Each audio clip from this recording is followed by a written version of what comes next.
Howdy, Possum Patty here. And to celebrate International Nature Journaling Week, I'm going to do a special hashtag Flip Through Friday. Come on along.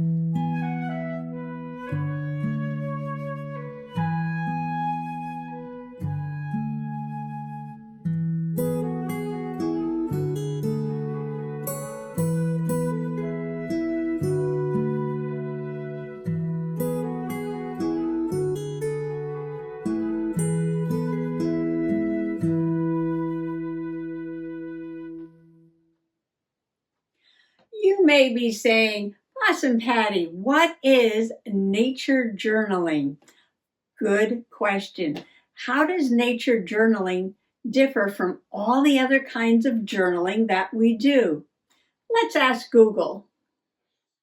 Hey Google, what's nature journaling?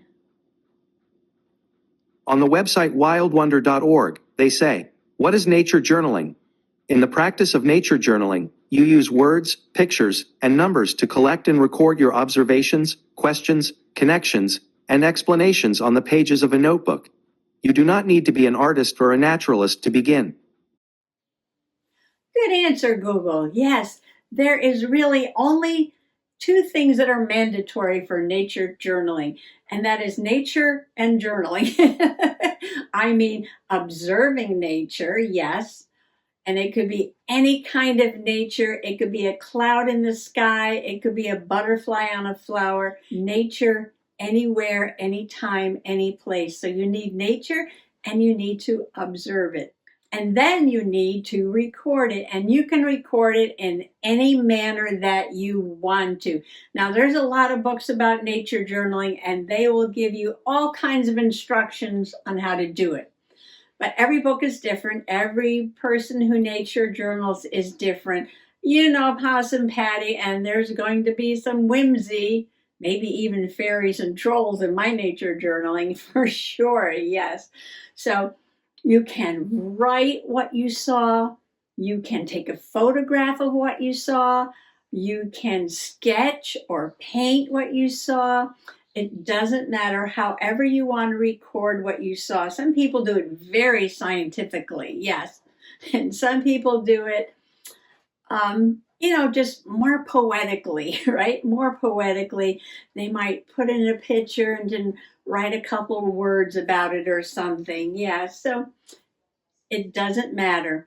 I have done nature journaling many different ways. I got out some of my old nature journals that I want to share with you. So I'm going to bring you in closer so you can take a look at them. I started nature journaling when I lived in Pennsylvania on the farm, and this is my very first nature notebook, just a simple spiral-bound notebook. I don't even remember where I bought it, and I put number 1 up there. This is number 1, and I was so intimidated. I didn't know where to start, what to do, and so I left the first page blank. And then I picked up an acorn and I sketched it. And then I just went into Google online to look up some information about the acorn. And I just wrote a couple of things about, the parts of the acorn. One thing about sketching in nature journaling, it doesn't matter if you're an artist or not, or what kind of sketch you do, or how well it comes out. If you put a lot of labeling and arrows and things like that on your sketch, it'll look good, believe me. People will be impressed. Doesn't matter your skill. No, just turn it into a diagram. And then I went on a hike with a botany professor, and this was up on Hawk Mountain in Pennsylvania, and I just wrote down some of the things that we saw along the way. And when I got to the bottom, I was taking notes about the sassafras tree, and I just drew simple shapes of what the leaves look like. Nothing fancy. Just notes. Oh, here I put a little sketch here, some goldenrod. And here's some more goldenrod. But you see how small these pictures are? How small. Yeah, that's because I was probably a little intimidated with what I was doing, so I was making little tiny sketches. Getting a little bigger here. And this is very detailed. This leaf here is very detailed. I found a burr cucumber growing along our property and just walking around and taking notes. So basically very simple, a couple of little sketches here and there. Not much going on. Not much going on here. And Frida Kahlo. Oh, I went to see Frida Kahlo exhibit at Philadelphia Museum of Art that has nothing to do with nature journaling. But you can put anything in your journal you want to. Now here's a quick sketch. It was a very cold December day. We were at the Nature Center with Nature Journaling friend, and I did a very quick sketch. It was very cold. And then we sat in the car, and I did one from the car window, yeah. And then taking notes at different workshops, and just went to a lot of workshops. That was all the workshop. Philadelphia Flower Show, unfinished sketch. Doesn't matter. You have to build your confidence. Just here we go. I scribbled in it a lot, but look, I put labels on it. Yes, everything looks good with labels, no problem. Sketching some rocks at a pond. Sorry if I went too fast. Flowers. Very simple. Oh, I was talking about blind contours in that journal of Kara Koala and her Kaleidoscope of Feelings and the blind contour page. Well, here's a blind contour of Mums that we did. Blind contour means you examine the object and you look at it very closely and you sketch without looking at the paper. You only look at the thing that you're sketching. So the blind part comes from you're not looking at your paper. It's a wonderful exercise because you're focusing on the flower or the leaf or whatever it is you're sketching and not the outcome. So this is about focusing on nature and not the outcome of your sketch. We'll do one of those together, yes. Not today. Little spider and mushrooms. So you can see very, very simple, lots of notes. Couple little sketches here and there, and that was a fiddle festival, which has nothing to do with nature, but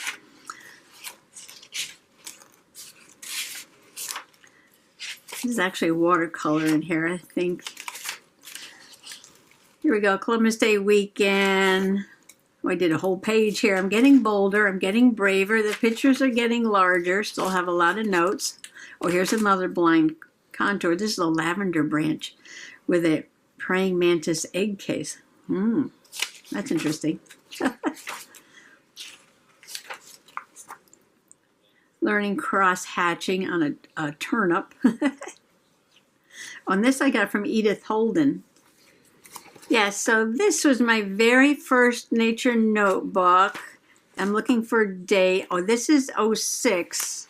I thought I saw something that said 08. 09, 06, 08. 08. Okay, very first nature notebook. Let's fast forward 10 years. Let's fast forward 10 years. And now I am into these Strathmore 500 series mixed media paper with the soft cover. I love these journals.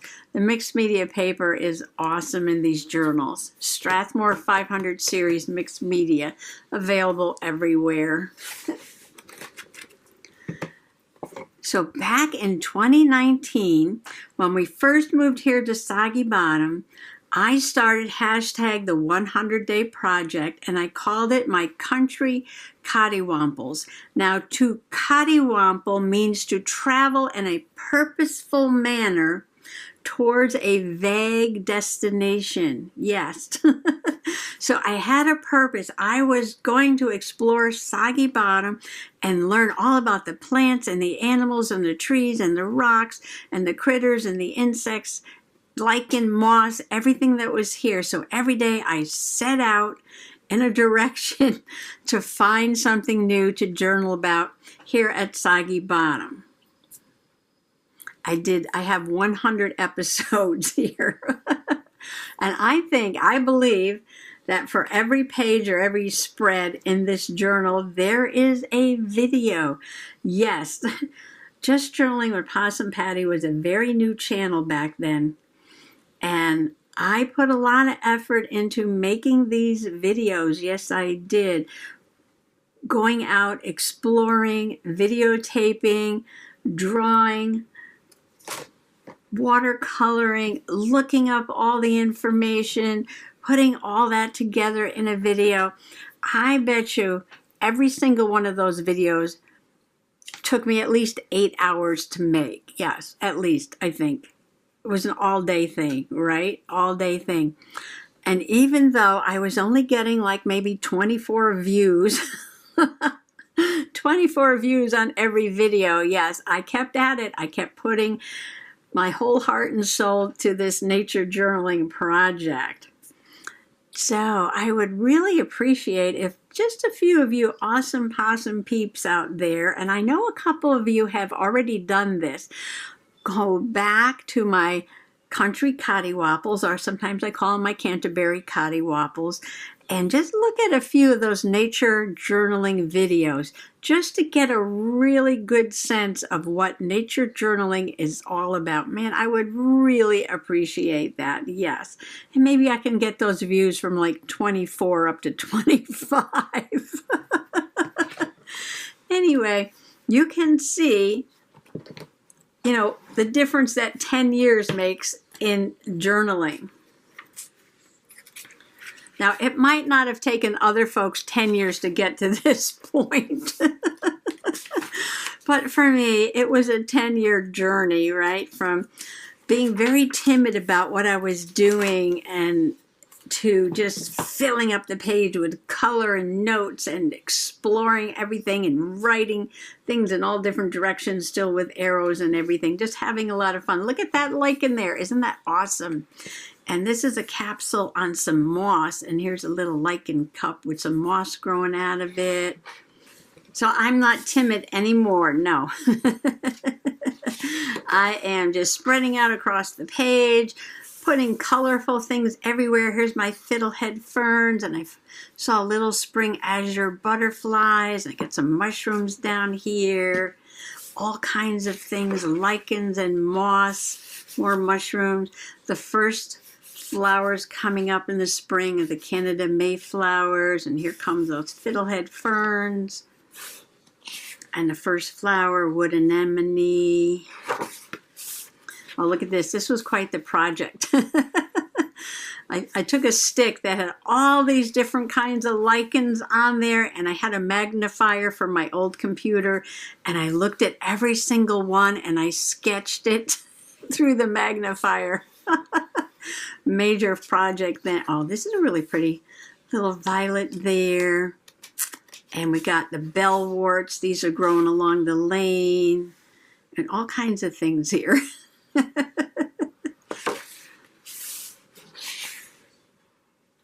Lots of mushrooms, and the violets are coming out. There's the ferns unfurling. Well, these are my fave, the royal ferns. Their stems are purple. I should go back and look at these because I forget. Starflowers. Ah, starflowers. Some butterflies coming out. A little turtle. A little painted turtle there. Cabbage white butterflies. Snake. Some more flowers blooming. Oh, here's the Jack in the Pulpit. The flower. It's a tall ferns. I marked this page because the other day I was talking about there were 10 different kinds of ferns here at Soggy Bottom. New York ferns, Christmas ferns, royal ferns, cinnamon ferns, hay-scented ferns, bracken ferns, sensitive ferns, interrupted ferns, lady fern, and wood fern. And I thought there were some marsh ferns out in the back, but they turned to be something else. They weren't marsh ferns. So, yeah, that's quite a selection. Oh, I went to a 4-H show, sketched the animals that were there quickly with a pencil, and we went to the sunflower field. We went on a hayride through the farm, and this big cow came up to where we were. Oh, and this is Mr. Possum at the beach, and I collected seaweed, and I sketched that. Just doing fun things, or cutting down trees in front of the house. Okay, so now we got some art journaling going on here. Okay, I'm at Hog Island, which is an Audubon camp. And I sketched this old tree that was in the yard. Taking notes. This was a workshop on planting for birds and insects, pollinators. So it was very interesting. What you need to plant so that you can attract birds to your property. And I did come back and plant a lot of these things.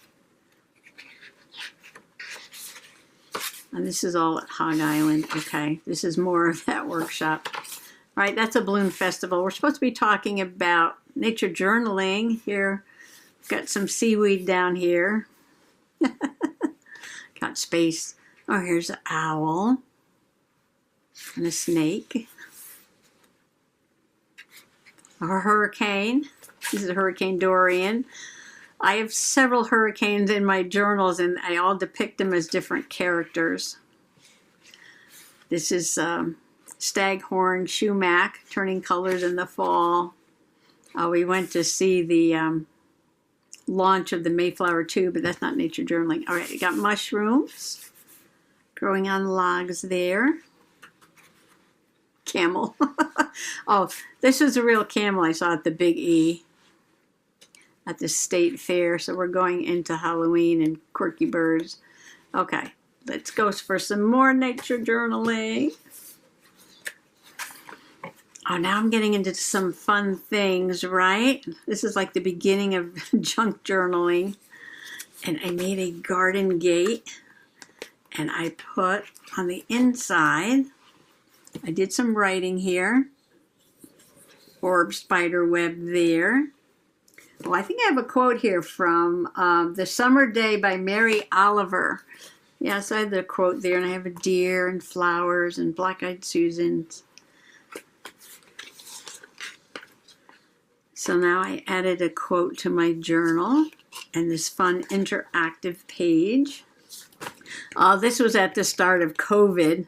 I drew 19 corvids, ravens and crows. Corvids are a family of birds, including ravens and crows. All right, so here we just have nature journaling. I wanted to show you, oh here, interactive journal page. I saw this timber doodle, it's called a woodcock, and they do this special dance during breeding season, and I saw them out in the road around the corner here from Soggy Bottom. So I made this interactive, yes. So during breeding season, the woodcock or the timber doodle, they do a special dance in an open area to attract the females, and they sort of walk, strut across the road or the field, wherever they are, and it's like their head stays still, but their body moves, and it looks just like this. Search for it here on YouTube, and you'll crack up. It looks just like this. Interactive nature journaling, yes.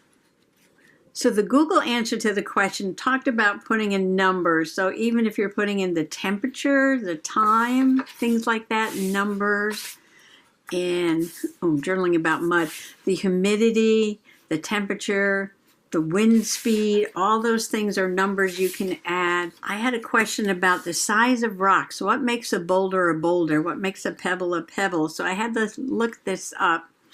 And a cobble is a rock, say 2 to 10 inches. So this would be a cobble, sort of like a handheld specimen.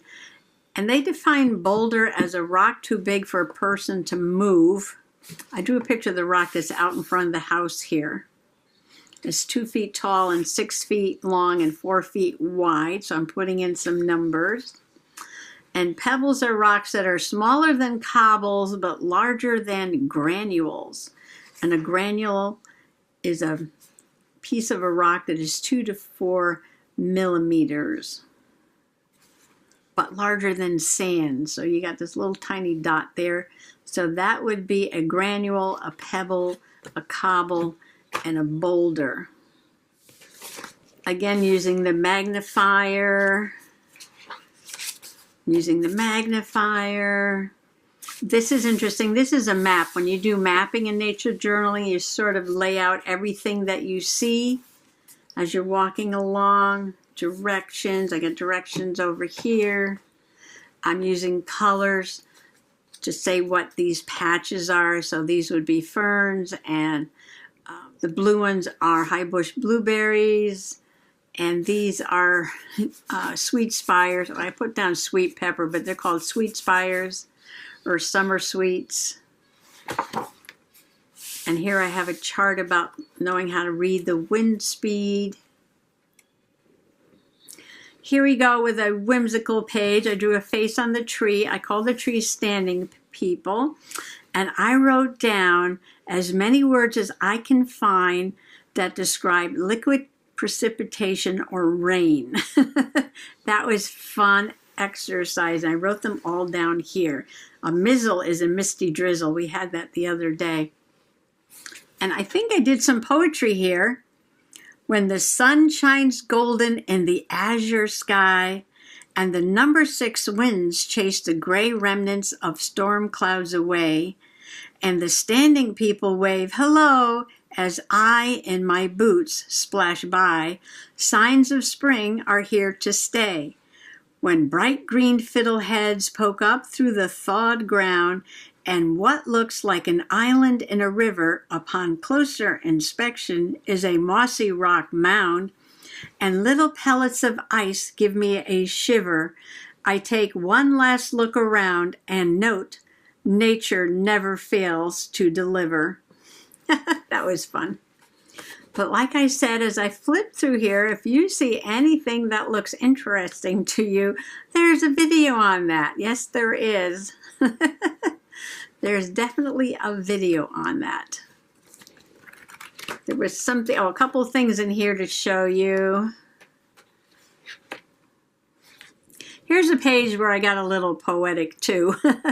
I think I was on a color hunt, and this says red, orange, and rusty. To the robin on the snag, good morning and hello.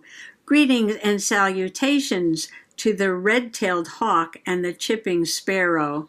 There's a fire dot lichen on the tree. What do you know? I've found all 3.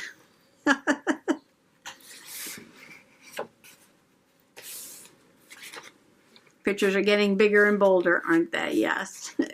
Lots of whimsy. So we have this tree in the back that looks like it was struck with lightning. And this was on May the 4th. May the 4th be with you. And I drew a picture of Darth Vader with his lightsaber here. And I said, is this a lightning strike or lightsaber damage? Oh, and here's an interactive page. And this one was on, I did for Cinco de Mayo. I made this little Mexican hat, right?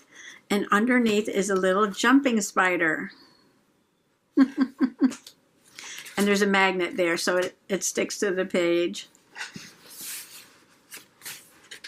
Journaling about my zinnias there. So there are videos on all of this. There's another mapping page, walking around and doing a little sketch of everything that I see. Mr. Toad, I saw Mr. Toad today out in my garden while I was gardening. Lots of flowers. I love to draw birds and flowers. Discoveries in the woods.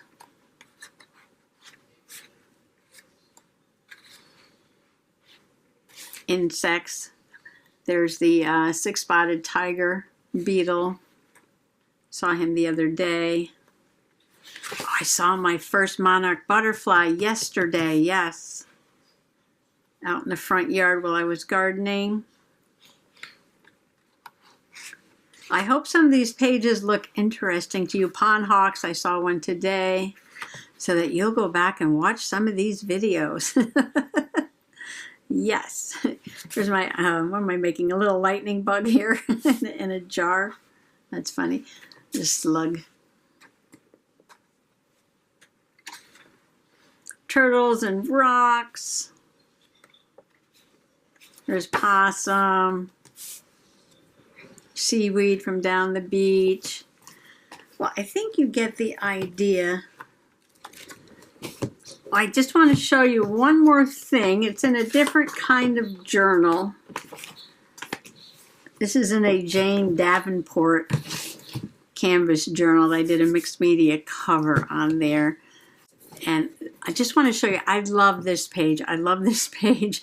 I took all the different kinds of mushrooms that I've seen and turned it into a fairy village and made little houses out of them. You can see the amanita and the chanterelles and the, what is this? This is the gem-studded puffball, and this is the earth star. And they got the shelf mushrooms up here, polypores they're called. I love this page. All the little mushrooms. And then over here I have the name of all of them so you can identify them, find them in the picture. I should make a print of this, shouldn't I? I should make a print of this and sign them and give them away to all those awesome possum peeps who go back in time and watch those old nature journaling videos and, you know, leave some interesting comments on them. And then what I'll do is I'll make some prints of this and sign them and get them out to all the folks who do that. Yes, I think that would be awesome. Whimsy meets science at Soggy Bottom. Thanks for coming along for this hashtag Flip Through Friday, a very special version for International Nature Journaling Week. Flip Through Friday is hosted by Christina down at the Shack, and I will list her information below down in the description box. And well, I hope this was a little bit of inspiration for you to get started with some nature journaling. Don't need anything special, any kind of notebook. You can put this in your junk journal. You can put it in your memory keeper. You can put it in your slow stitch journal. You can put it into any journal that you want. Do a little nature observation and record it. Yes. And I hope you go back and watch some of those old nature journaling videos to celebrate International Nature Journaling Week. Yes. And to win a chance of getting a print of my special mushroom page. Happy nature journaling. Bye-bye.